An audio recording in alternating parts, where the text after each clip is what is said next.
Welcome to Cosmic Children Academy YouTube channel में आपका हार्दिक स्वागत करता हूँ। हमने पीछे के चैप्टर नंबर 10 में लास्ट वर्क के चैप्टर नंबर 10 के चैप्टर नंबर में अब अपना चल रहा है फ्रूट में सबसे पहले हमने पढ़ा था मैंगो के बारे में, आम के बारे में। दूसरा फल या फ्रूट के बारे में हमने पढ़ा था नींबू लाइम के बारे में।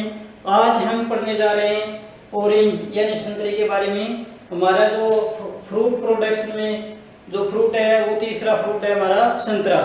संतरे के बारे में हम आज विस्तृत जानकारी यादें करेंगे। तो इससे पहले मैं आपको अवगत करा दूं कि एग्रीकल्चर से संबंधित हमारे द्वारा बताई गई नई नई जानकारी अपडेट आपको मिलती रहेगी। तो इसलिए आप YouTube चैनल को शेयर करें, लाइक करें, कमेंट करें व सब्सक्राइब करें। Thank you. अब हम चलते हैं इनकी संतरे के अध्ययन के बारे में सबसे जानकारी प्राप्त करते हैं। इनका वानस्पतिक नाम है citrus reticulata Balco. Citrus reticulata Balco. इनका कुल यानी फैमिली का नाम है फ्रूटेसी यानी नींबू वर्गीय जो फल होते हैं उनके सभी के कुल एक जैसे होते हैं, फ्रूटेसी कुल में आते हैं। ये संतरा है, संतरा भी नींबू वर्गीय फलों में आता है। नींबू वर्गीय फलों में संतरा है, मौसमी है, माल्टा है, नींबू है और किन्नू है। ये जो सभी जो फल होते हैं वो सारे के सारे नींबू वर्गीय फलों में आते हैं। अब इनका उत्पत्ति जो स्थान है, ओरिजिन जो प्लेस है वो दक्षिणी चीन यानी साउथ चाइना माना जाता है। सबसे पहले इनकी जो उत्पत्ति है, ये जो फल की जो खेती है वो सबसे पहले दक्षिणी चीन में या साउथ चाइना में की गई। अब बात करते हैं इनकी गुणसूत्र संख्या, क्रोमोसोम संख्या होती है वो 2n×18 यानी 18 होती है। फल का प्रकार, ये किस प्रकार का जो फल है, जैसे हमने पढ़ा था मैंगो अस्टिल फल था, ड्रूप फल था। और ये नींबू वर्गीय जो फल होते हैं वो सारे हेस्पेरिडियम या सरस कहलाते हैं या बेरी कहलाते हैं। खाए जाने वाला जो भाग है, इनका कौन सा भाग खाया जाता है? जैसे फलों के 3 प्रकार के भाग खाए जाते हैं, बाह्य भाग, मध्य भाग और आंतरिक भाग। सबसे हम पढ़ते हैं खाए जाने वाले भाग। इनका जो रसीले प्लैंस्टल रेशा खाया जाता है। जैसे हम पढ़ते हैं मैंगो का जो खाए जाने वाला भाग है वो मध्य फल वित्ती है, यानी उसको हम मध्य फल वित्ती खाते हैं। इसी तरह इनका जो रस है या रसीले जो प्लैंस्टल जो रेशे है, ये जो भाग है वो खाने के रूप में काम आता है। अब हमें इनको पढ़ लेते हैं संतरे का क्या उपयोग है। सबसे पहले इन संतरे का क्या हम उपयोग, इनका क्या क्या प्रयोग काम में लिया जाता है। संतरे का सबसे, ये संतरा है, सुगंध व स्वादिष्ट के लिए सबसे महत्वपूर्ण स्थान रखता है। इसलिए इनका सक्वेश बनाया जाता है, यानी इनका सक्वेश या हिंदी में हम कहते हैं पानक सबसे स्वादिष्ट प्रोडक्ट बनता है। ये इनके संतरे से बनाए जाने वाला उत्पाद है। इन संतरे से बनाए जाने वाले उत्पाद को क्या कहते हैं? पानक कहते हैं, या इंग्लिश में क्या कहते हैं? सक्वेश कहते हैं। ये सबसे बेस्ट इसी संतरे से बनाया जाता है। अब हम इनके पढ़ते हैं कि इनके अलावा और भी इनका क्या क्या उपयोग है। ये उद्योगों में अनेक प्रकार के, जैसे कैंडी बनाने में, मुरब्बा और जैम बनाने में इनका उपयोग किया जाता है। लेकिन महत्वपूर्ण जो स्थान है वो पानक बनाने में इनका प्रयोग में लेते हैं। अब हम पढ़ते हैं ये सबसे इनका भारत में सर्वाधिक इनकी जो खेती है, इनकी जो कल्टीवेशन है वो कहाँ की जाती है? भारत में सर्वाधिक इनकी जो खेती है वो महाराष्ट्र में नागपुर नाम के जो क्षेत्र है, नागपुर नाम से जो क्षेत्र है उसमें उनकी खेती की जाती है। और महाराष्ट्र में आपको बता दूं कि जो फलों के उत्पादन में महाराष्ट्र है वो प्रथम स्थान पर है। लगभग भारत का लगभग 17% उत्पादन है वो फलों का कौन सा राज्य करता है? महाराष्ट्र करता है। तो महाराष्ट्र में एक क्षेत्र का नाम है नागपुर। जो आपने नींबू वर्गीय जो अनुसंधान जो संस्थान है, नींबू वर्गीय फलों का जो अनुसंधान संस्थान है वो नागपुर महाराष्ट्र में बनाया गया है। तो कई बार जेट, ICAR, BHU और HAU में पूछा जाता है कि नींबू वर्गीय फलों का अनुसंधान संस्थान कहाँ स्थित है या कहाँ पर बनाया गया है? तो नागपुर महाराष्ट्र में बनाया गया है। ये ऑब्जेक्टिव टाइप वाले क्वेश्चन है, कई बार 1 मार्क्स का बोर्ड वाले एग्जाम में भी आता है। अब इसके बाद में हम बात करते हैं कि राजस्थान में संतरे का उत्पादन या संतरे का क्षेत्रफल या संतरे की खेती कहाँ की जाती है? राजस्थान में संतरा उत्पादन या संतरे की जो खेती है, कल्टीवेशन है, वो झालावाड़ जिले में की जाती है। इसलिए झालावाड़ जिले को क्या कहते हैं? भारत का नागपुर में की जाती है, लेकिन राजस्थान के झालावाड़ में इसकी खेती की जाती है, इसलिए उनको झालावाड़ को छोटा नागपुर के नाम से जाना जाता है। राजस्थान में इनकी खेती, भारत में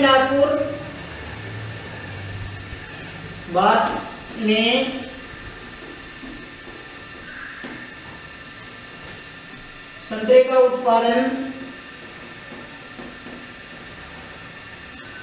वह क्षेत्रफल है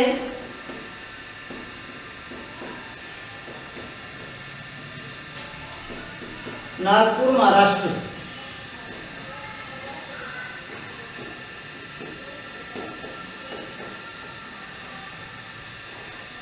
वैसे महाराष्ट्र है वो सभी प्रकार के फलों में महत्वपूर्ण स्थान रखता है, यानी भारत का लगभग 17% है जो उत्पादन करता है वो महाराष्ट्र करता है।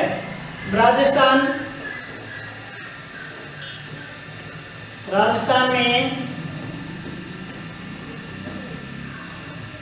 संतरे का उत्पादन व क्षेत्रफल है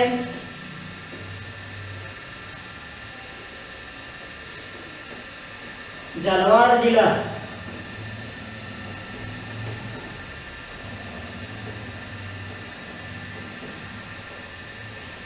झालावाड़ जिले में इनका उत्पादन व इनका सर्वाधिक क्षेत्रफल है, इसलिए झालावाड़ को छोटा नागपुर के नाम से जाना जाता है।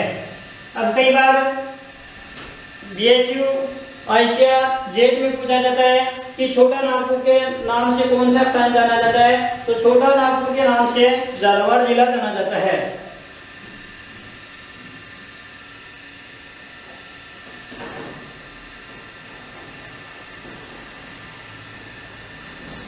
छोटा नागपुर के नाम से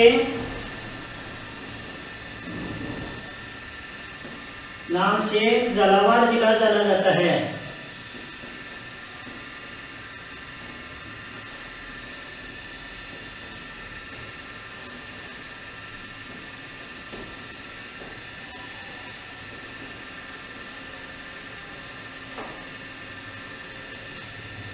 क्योंकि राजस्थान के झालावाड़ जिले में सर्वाधिक संतरे का उत्पादन होता है, सर्वाधिक संतरे का क्षेत्रफल है, इसलिए उसे झालावाड़ जिले को छोटा नागपुर के नाम से जाना जाता है। अब हम बात करते हैं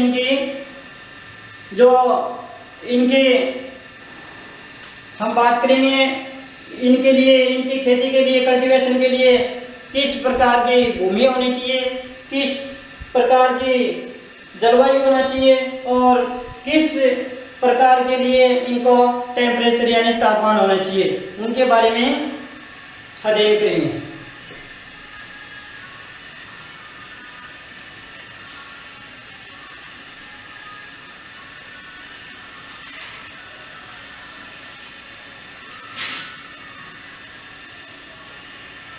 अब एक इनको उपनाम दिया गया है, मैंड्रेन के नाम से भी जाना जाता है। इनको किसके नाम से जाना जाता है? मैंडेरिन के नाम से भी जाना जाता है। मोस्ट क्वेश्चन बनता है कई बार,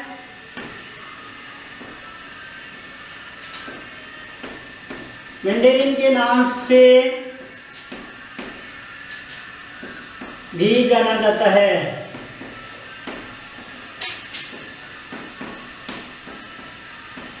मैंडेरिन के नाम से भी जाना जाता है, इनको मैंडेरिन भी कहते हैं क्योंकि इनकी जो बाह्य जो छिलका होता है वो फलकों में नहीं चिपका रहता है। इनके जैसे ही हम फल देखते हैं तो इनका जैसे ही छिलका अलग करते हैं तो इनके अलग अलग फलक होते हैं, तो इसको एक ढीली छाल वाला फल भी कहा जाता है। इनको हमें लूज कवर या लूज समडे छाल वाला भी जाना जाता है, इनको ढीली छाल वाला फल भी माना जाता है। लेकिन ये कई बार पूछा गया है, एग्जाम में पूछा जाता है कि मैंडेरिन किस फल को के नाम से कौन सा फल जाना जाता है, तो ये संतरा मैंडेरिन के नाम से भी जाना जाता है। अब हम बात करते हैं इनके लिए किस प्रकार की सोइल होनी चाहिए, किस किस तरह से इनकी खेती करने के लिए क्या क्या प्रक्रिया की जाती है उनके बारे में अध्ययन करते हैं। अब इसके सबसे पहले हम पढ़ते हैं इनके लिए जलवायु व भूमि कैसी होनी चाहिए। जलवायु, क्लाइमेट कैसा होना चाहिए, वह भूमि कैसी होनी चाहिए। इनके लिए जलवायु उष्ण जलवायु व उपोष्ण जलवायु,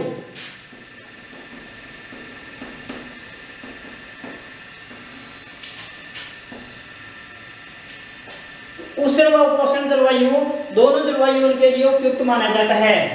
अब हम बात करते हैं इनके लिए वर्षा कितनी होनी चाहिए।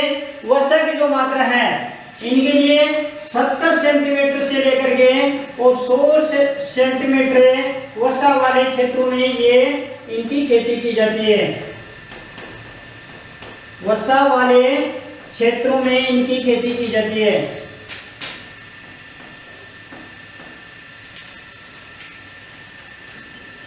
क्षेत्रों में खेती की जाती है।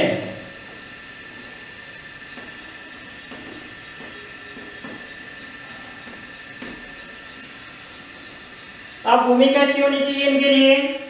भूमि इनके लिए दोमट व बलुई भूमि सभी फलों के लिए उपयुक्त मानी गई है।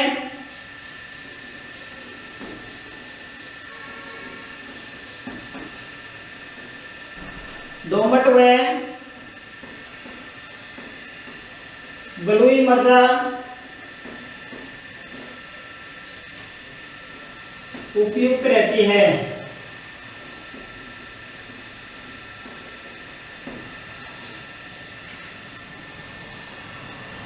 इनकी खेती के लिए किस प्रकार की भूमि उपयुक्त रहती है। दोमट व बलुई जो मृदा इनकी खेती के लिए उपयुक्त रहती है। और भूमि का पीएच मान कितना होना चाहिए। भूमि का जो पीएच मान है, भूमि का पीएच मान 6.0 से लेकर के 8.0 के मध्य होना चाहिए। भूमि का पीएच मान, सोइल का जो पीएच मान है, पावर ऑफ हाइड्रोजन है, वो 6.0 से लेकर के 8.0 के मध्य इनकी खेती है सफलतापूर्वक की जा सकती है। अब ये इनका वातावरण है वो भी आर्द्र होना चाहिए। इनकी खेती के लिए नर्म जलवायु होना चाहिए, आर्द्र जलवायु होना चाहिए।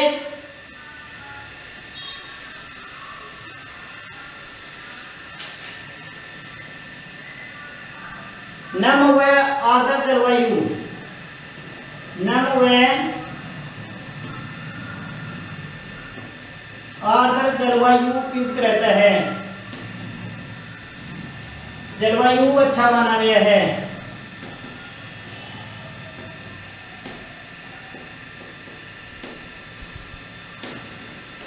स्टूडेंट्स साथ साथ में अपने नोटबुक रखें और नोट करते जाएं ताकि आप बाद में जो है आपके एग्जाम के टाइम में है वो आप रिवीजन कर सकते हैं। और इनकी खेती के लिए तापमान कितना होना चाहिए। तापमान इनकी खेती के लिए 23 डिग्री से लेकर के तापमान 23 डिग्री सेल्सियस से लेकर के 40 डिग्री सेल्सियस के मध्य होना चाहिए।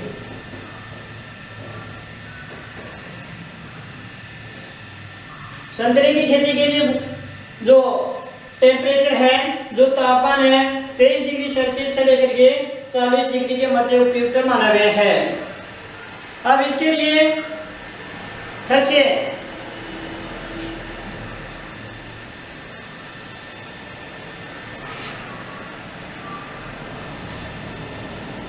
वैसे मैंने आपको पहले ही बता दिया कि संतरे की खेती के लिए कौन सा क्षेत्र प्रसिद्ध है। नागपुर जो क्षेत्र है वो संतरे की खेती के लिए प्रसिद्ध माना जाता है। कई बार एग्जाम में पूछा जाता है कि भारत में संतरे की खेती के लिए कौन सा क्षेत्र है वो उपयुक्त माना गया है, तो नागपुर क्षेत्र उपयुक्त माना गया है। भारत में संतरे की खेती के लिए नागपुर जो क्षेत्र है, नागपुर क्षेत्र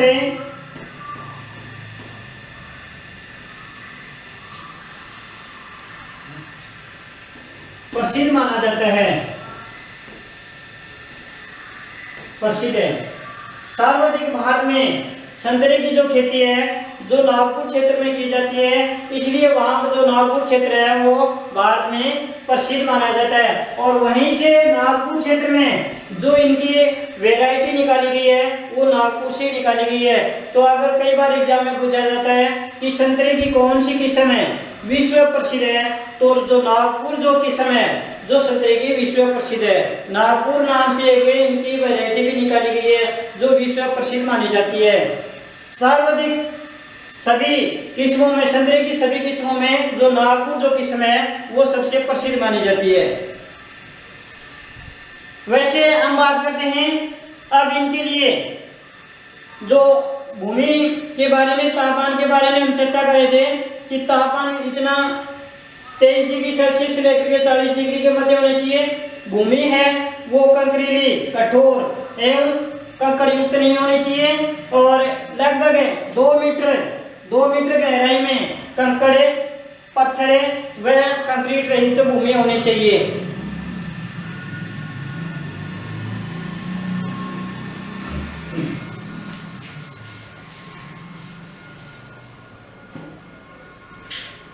अब इनको रोपण करने के लिए हमें क्या करना है, सबसे पहले हमें मई जून के अंदर इनको गड्ढे का जो आकार है, गड्ढे का आकार है 75 × 75।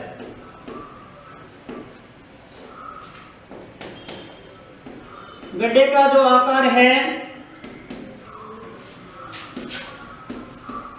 75 सेंटीमीटर × 75 सेंटीमीटर × 75 सेंटीमीटर आकार के गड्ढे को हम खोद करके और उनका जो 2 गड्ढे वाली मिट्टी बाहर निकाल करके और उसमें खाद, उर्वरक व क्लोरीपाइरीफॉस दवा मिला करके पुनः गड्ढे को भर देते हैं और इसके बाद में इनको जुलाई और अगस्त में और संतरे का रोपण किया जाता है। अब इसके बाद में हम पढ़ रहे हैं उन्नत किस्में, संतरे की उन्नत किस्में,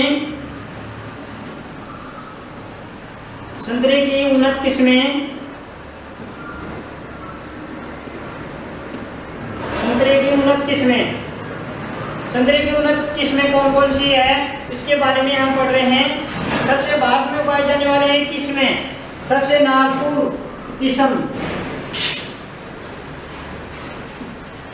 नागपुर किस्म है, ये जो किस्म है इंपॉर्टेंट है, विश्व प्रसिद्ध किस्म है।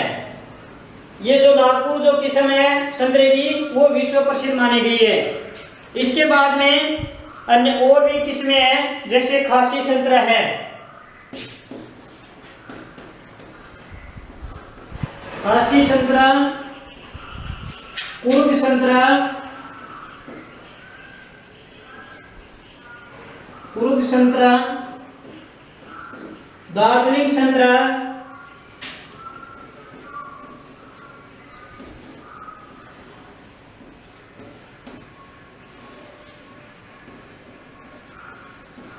दार्जिलिंग संतरा, लाहौर लोकल,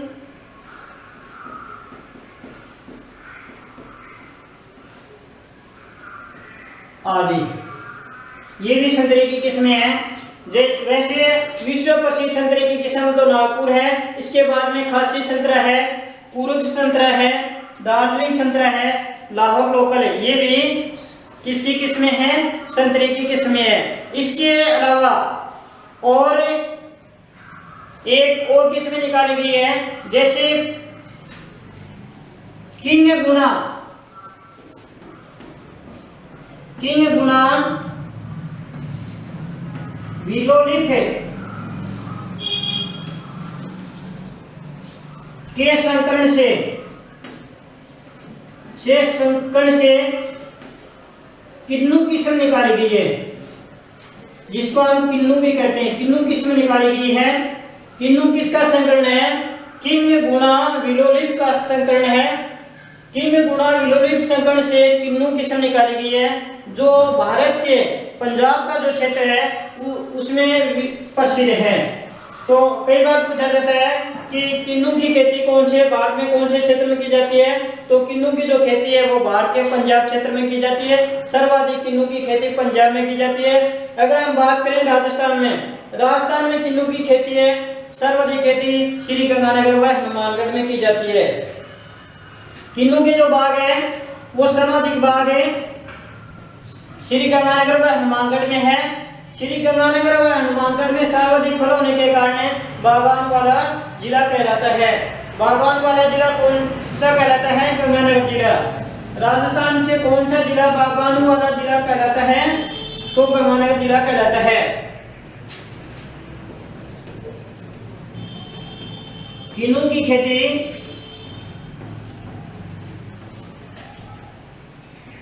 भारत में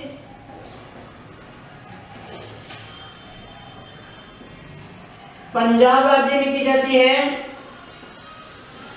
पंजाब राज्य में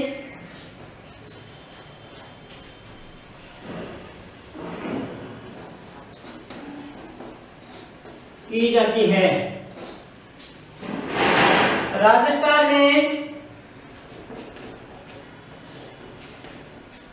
राजस्थान में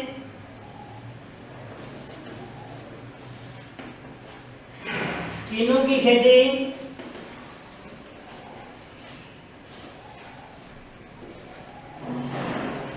श्री गंगानगर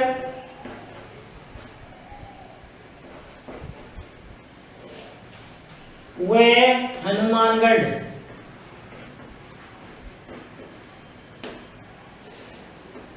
हनुमानगढ़ जिलों में की जाती है।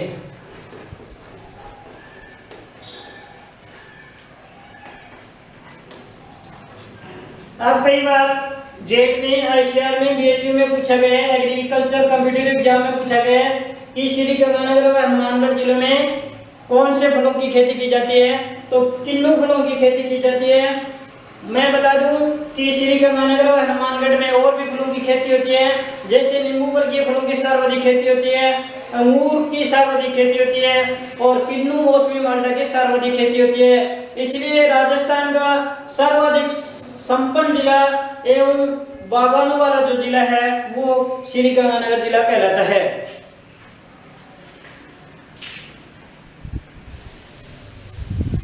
स्टूडेंट, आप साथ साथ में अपने नोटबुक रखें और साथ साथ में नोट करते चलें, ताकि आने वाले एग्जाम में आप इनका फिर से रिवीजन कर सके। और इस YouTube चैनल को लाइक करें, शेयर करें, कमेंट करें और सब्सक्राइब करें। अब इसके बाद में हम पढ़ते हैं इनकी और भी किस्में, जैसे रंगपुर लाइन है। रंगपुर लाइन के बाद में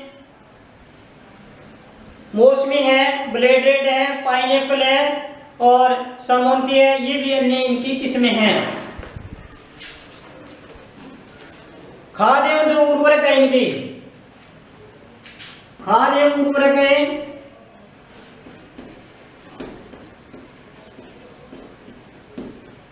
खाद एवं उर्वरक है। खाद एवं उर्वरक के बारे में इनको देखो प्रतिवर्ष दिया जाता है। जैसे एक वर्ष के लिए 15 किलोग्राम, एक वर्ष के लिए 15 किलोग्राम गोबर की खाद और यूरिया की जो मात्रा है 125 ग्राम और सुपर फास्फेट एसएसपी है वो 250 ग्राम। म्यूरेट ऑफ पोटास की जो मात्रा है वो 1 या 2 वर्ष में प्रारंभिक वर्ष में नहीं दी जाती है, तीसरे वर्ष में दी जाती है। इसी तरह दूसरे वर्ष में जो फार्म यार्ड मैन्योर है उसकी जो मात्रा डबल की जाती है। इसी तरह जो यूरिया की जो मात्रा है, फर्टिलाइजर है, उसकी भी मात्रा दोगुनी कर देते हैं। और सुपर फॉस्फेट है या एसएसपी है, इनकी भी मात्रा भी दोगुनी कर देते हैं और म्यूरेट ऑफ पोटास की मात्रा पौधे को लगभग तीसरे वर्ष में दी जाती है। इससे पहले प्रारंभिक 2 वर्षों में इनकी मात्रा एमओपी की नहीं दी जाती है। इस तरह हमें उस पौधे को जब तक ये पूर्ण रूप से फल नहीं देने लगता है या फल उत्पादन नहीं करने लग जाता है, उनकी वानस्पतिक वृद्धि होती है। इसलिए हमें फार्मयार्ड मैनर, फर्टिलाइजर और केमिकल रसायन है वो देते रहना चाहिए। उसके बाद में जो फल देने लग जाए या उसके उत्पादन होने लग जाए तब उनकी कोई आवश्यकता नहीं होती है। अब सिंचाई, वैसे सिंचाई वर्षा ऋतु को छोड़ करके, वर्षा ऋतु में इनकी सिंचाई की कोई आवश्यकता नहीं होती है क्योंकि वर्षा होती रहती है। फिर भी अगर लंबे समय तक वर्षा के अंदर अंतराल हो जाता है तो हल्की सिंचाई कर देनी चाहिए। वैसे बात करें हम सर्दियों में तो 2 सप्ताह के बाद में इनकी सिंचाई करनी चाहिए, यानी 15 दिनों बाद में सिंचाई करनी चाहिए। और गर्मियों में बात करें तो इनकी 7 दिन के बाद में सिंचाई करनी चाहिए। तो शीत ऋतु में सिंचाई 15 दिन के अंतराल पर, यानी 2 सप्ताह में। ग्रीष्म ऋतु यानी गर्मी में 7 दिन के अंतराल में इनकी सिंचाई करनी चाहिए। 7 दिन या 1 सप्ताह।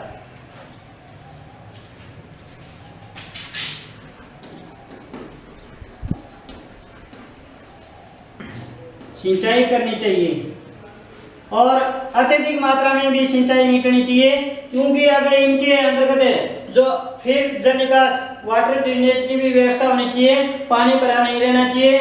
ये वाटर लॉजिंग अगर होता है तो इसमें अनेक प्रकार के रोग विकार हो जाते हैं, जैसे डंपिंग ऑफ है और अन्य प्रकार के रोग होते हैं। इसलिए उनको समय समय पर अगर अतिरिक्त सिंचाई भी हो जाती है और वर्षा भी हो जाती है, पानी एकत्रित हो जाता है, उनको जल निकास की व्यवस्था करनी चाहिए। साथ साथ में इनको पौधे की जड़ों में पानी भी नहीं भरा रहना चाहिए। इसके बाद में इनकी संधाई एवं कटाई। संधाई क्या करते हैं? प्रारंभिक वर्षों में ट्रेनिंग एंड प्रूनिंग,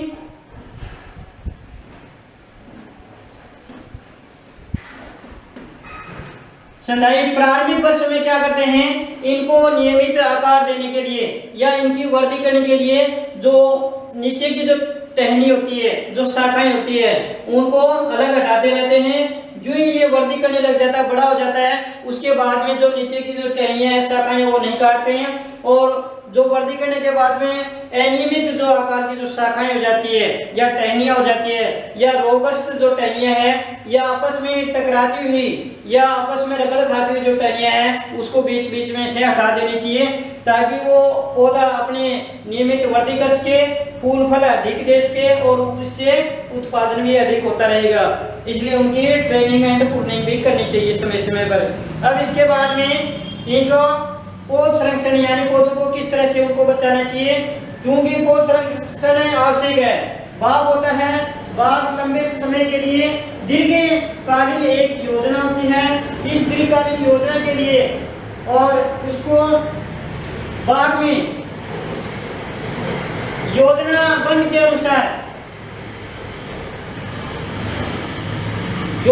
अनुसार है उनको पौधे की संरक्षण करनी चाहिए। क्योंकि अगर ये दीर्घकालीन एक योजना बनाई जाती है, लंबे समय तक ये फल देने वाला पौधा होता है, इसलिए पौध संरक्षण जरूरी होती है। इन कीट एवं बीमारियों से रक्षा या पौधे को बचाए रखना जरूरी है। तो हम पढ़ लेते हैं इनमें कौन कौन से कीट लगता है। सबसे पहले कीटों के बारे में हम जानकारी प्राप्त करते हैं। एक तो होता है इसमें सिट्रस साइला नामक जो कीट होता है, पौधे की टहनी पर बैठता है और पौधे की टहनी के बैठने के बाद में ये अपना जीवन काल प्रारंभ कर देता है और धीरे धीरे पौधे की जो पत्तियां होती है या पौधे की पत्तियों के जो कोमल भाग होते हैं वो इनका रस चूसना प्रारंभ कर देता है। तो इससे पौधे की तने और पत्तियां होती है वो कमजोर पड़ जाती हैं और बाद में डेड हटे यानी सूखा होने लग जाता है। इसलिए सिट्रस साइला नामक जो कीट की रोकथाम के लिए हमें डाइमिथोएट नाम के एक रसायन आता है, उसकी जो 0.5% जो मात्रा है उसको प्रयोग करना चाहिए ताकि सिट्रस जो साइला नामक कीट की रोकथाम हो जाए। ये सिट्रस जो साइला कीट नामक है वो अनेक प्रकार की और भी जैसे कवक रोगों व पौध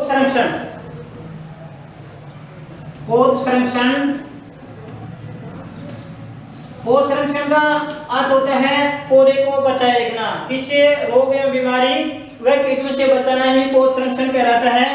तो हमें ये जो बाग लगाने की जो प्रक्रिया है वो दीर्घकालीन योजना होती है, इसलिए हमें प्रारंभिक वर्षों में पौधे का संरक्षण देखभाल जरूरी होती है। सबसे हमें इसमें लगने वाले जो कीट है, कीट के बारे में बातें करते हैं तो कीट लगता है इसमें एक सिट्रस साइला नामक जो कीट होता है, वो कीट इन पौधे की पत्तियों पर, कोमल भागों पर और अपना जीवन प्रारंभ करता है।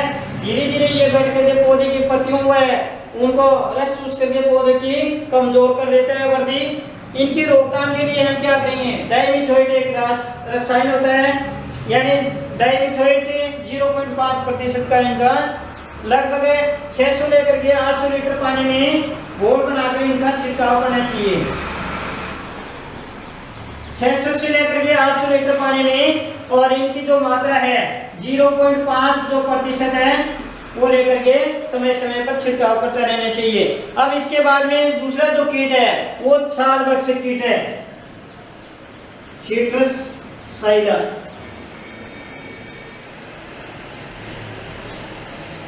दूसरा कीट है छाल भक्षक कीट।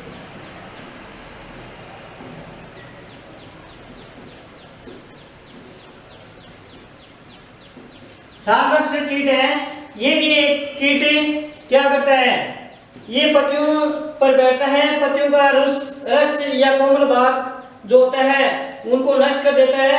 फिर बाद में धीरे धीरे जो पौधे की जो पत्तियां होती हैं वो पीली पड़ करके गिरने लग जाती है, इसलिए पौधा होता है वो सही समय पर फल व उत्पादन नहीं दे पाता और पौधा कमजोर हो जाता है। तो इनकी नियंत्रण व रोकथाम कैसे करेंगे, नियंत्रण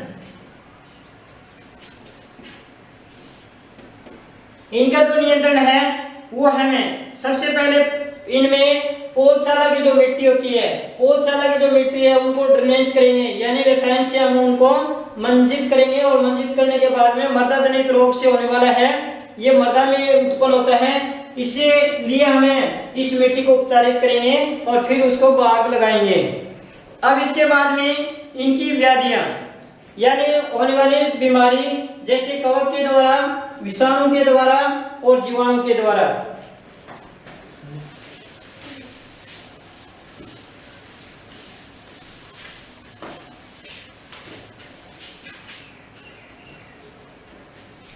अब इसके बाद में हमने संतरे में लगने वाले 2 प्रकार के कीट के बारे में अध्ययन किया था।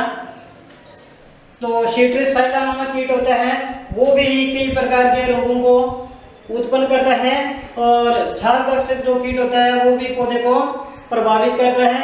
अब इसके बाद में पढ़ रहे हैं उनमें लगने वाले रोग एवं व्याधियां, कौन कौन से रोग लगता है, कौन कौन सी व्याधियां होती है। इसमें सबसे पहले रोग होता है एंथ्रेक्नोज।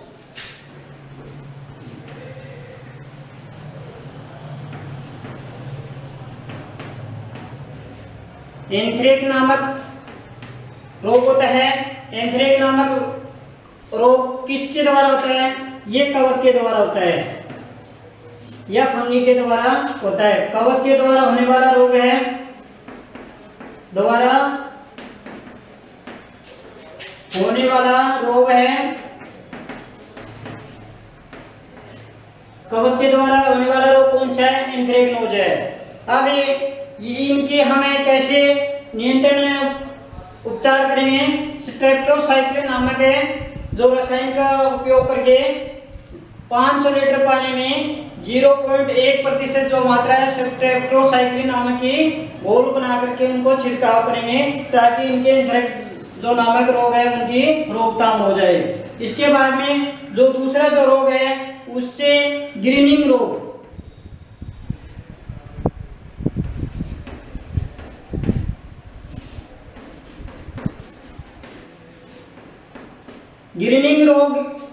ग्रीनिंग जो रोग है ये भी सूक्ष्म जीवों के द्वारा होने वाला है, जीवाणु के द्वारा होने वाला रोग है।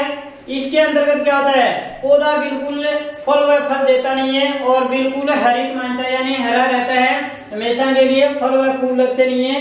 तो ये इनको क्या कहते हैं, ग्रीनिंग रोग भी कहते हैं।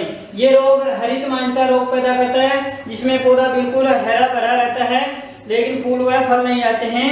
तो इनका इस रोग का संचरण करने वाला जो कीट है वो सिट्रस साइलाई है। इस रोग का जो संचरण करता है या इन रोग को उत्पन्न करने वाला सिट्रस साइला नामक कीट है।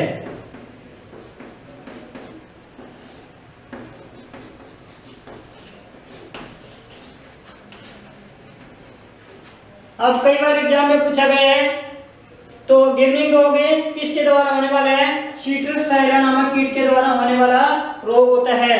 इनकी रोकथाम के लिए हम क्या करेंगे, इनका नियंत्रण एवं उपचार।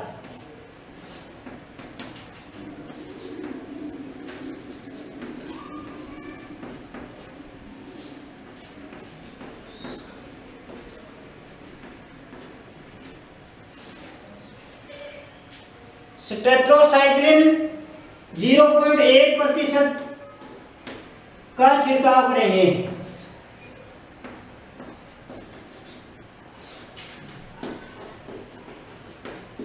छिड़काव करना चाहिए। अब इसके बाद में जो तीसरा जो रोग है उसको हम कहते हैं गोदाती रोग या गोमोसिस रोग।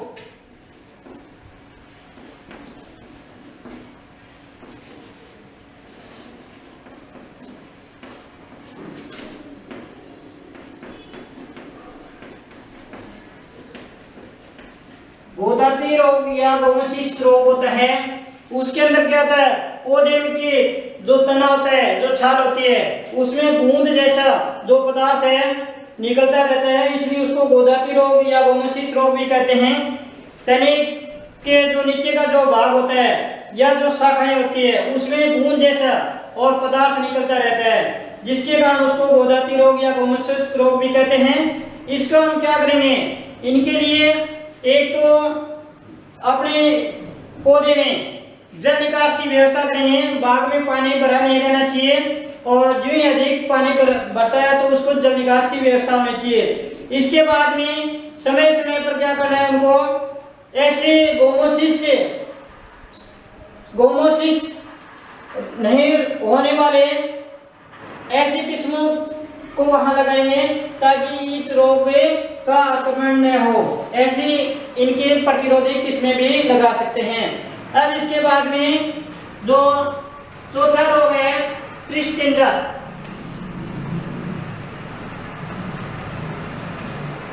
ट्रिस्टेंजा रोग भी विषाणु के द्वारा होता है, विषाणु जनित रोग है।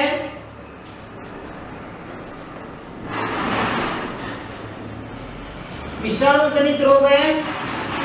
कई बार एग्जाम में पूछा गया है कि संतरे में ट्रिस्टेंजा रोग का वाहक है, तो कौन सा वाहक है, विषाणु वाहक है। ये विषाणु के द्वारा होने वाला रोग है। ये सबसे ज्यादा प्रभावित कौन सा फल होता है, नींबू वर्गीय फलों में सबसे ज्यादा नींबू प्रभावित होता है। वैसे नींबू वर्गीय फलों में सभी फलों में होता है, लेकिन जो सर्वाधिक प्रभावित होता है वो नींबू की, कागजी नींबू की जो किस्में होती है वो सर्वाधिक प्रभावित होती है।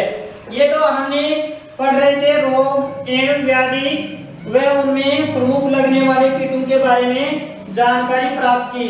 अब इसके बाद में हम पढ़ते हैं इनकी प्रति हेक्टर कितना उत्पादन होता है, प्रति पौधा कितना फल प्राप्त होता है और हम इनका कैसे भंडारण कर सकते हैं, इनकी कितनी उपज होती है, कितने डिग्री तापमान पर। हमने पढ़ा था कि संतरे में लगने वाले कीट एवं बीमारियों के बारे में। अब पढ़ते हैं नींबू वर्गीय फलों में एक समस्या पाई जाती है जिससे फलों का गिरना कहते हैं। सर्वाधिक नींबू वर्गीय फलों में फल फूल बनने से पहले ही फल झड़ने लग जाते हैं या गिरने लग जाते हैं। ये समस्या लगभग नींबू वर्गीय फलों में होती है, अन्य फलों में नहीं होती है। तो हम फलों के अगर गिरते हैं तो आर्थिक दृष्टि से हमें हानि होती है। तो इसकी हम रोकथाम कैसे करेंगे, हमें तुड़ाई से पहले इनको क्या तुड़ाई से पहले NaA का छिड़काव करेंगे, यानी नेत्रिन एसिटिक एसिड का हम घोल का छिड़काव करेंगे, ताकि ये जो पौधे के जो तने होते हैं, जो फल लगने वाले जो डंठल होते हैं, उनको मजबूती प्रदान करता है। और अगर ये नहीं होता है तो इसकी बजाय हम एक रसायन या हार्मोन और भी है, जैसे 2,4-D, हम 2,4-D का भी उपयोग कर सकते हैं। इनको यानी फल फूल परिपक्व से पहले 1-1.5 माह पूर्व 1.5 माह पूर्व इन रसायन का छिड़काव करेंगे। जो NaA ये जो रसायन, ये जो हार्मोन होता है, वो प्लोनोविक्स के नाम से भी जाना जाता है, या फिर ये उपलब्ध नहीं होता है तो हम 2,4-D 0.2% का भी छिड़काव कर सकते हैं, ताकि ये फल फूल हुआ फिर गिरता नहीं है। अब इसके बाद में हम पढ़ते हैं तुड़ाई एवं उपज। तुड़ाई जब भी, वैसे संतरे का जो पौधा होता है वो 4 व 5 वर्षों में फल देने लग जाता है। जब फल देने लग जाता है तो परिपक्व या पीलापन फल हो जाए, उस समय तुड़ाई है वो प्रारंभ कर देनी चाहिए। तुड़ाई प्रारंभ करने के बाद में जो ये हल्का पीलापन फलों में होने लग जाता है, तब तुड़ाई प्रारंभ करनी चाहिए। अब इनकी उपज होती है वो 700 से लेकर के 800 फल प्रति पौधा।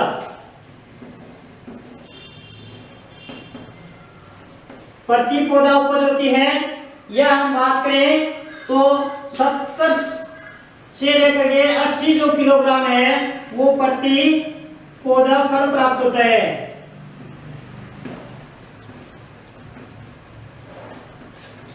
फल प्राप्त होता है।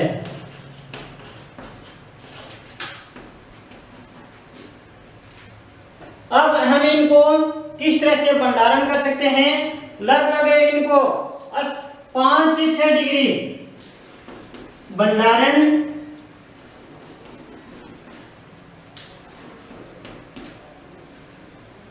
5 डिग्री से लेकर के 6 डिग्री सेल्सियस तापमान पर भंडारण करते हैं। एवं आर्द्रता कितनी होनी चाहिए? 80 से 85% या फिर 85 से 90% आर्द्रता होनी चाहिए। इस 85 से 90% आर्द्रता पर हम इनको कितने दिनों के लिए भंडारण कर सकते हैं? लगभग 1 माह के लिए भंडारण कर सकते हैं। 1 माह के लिए हमें इन फलों का भंडारण कर सकते हैं।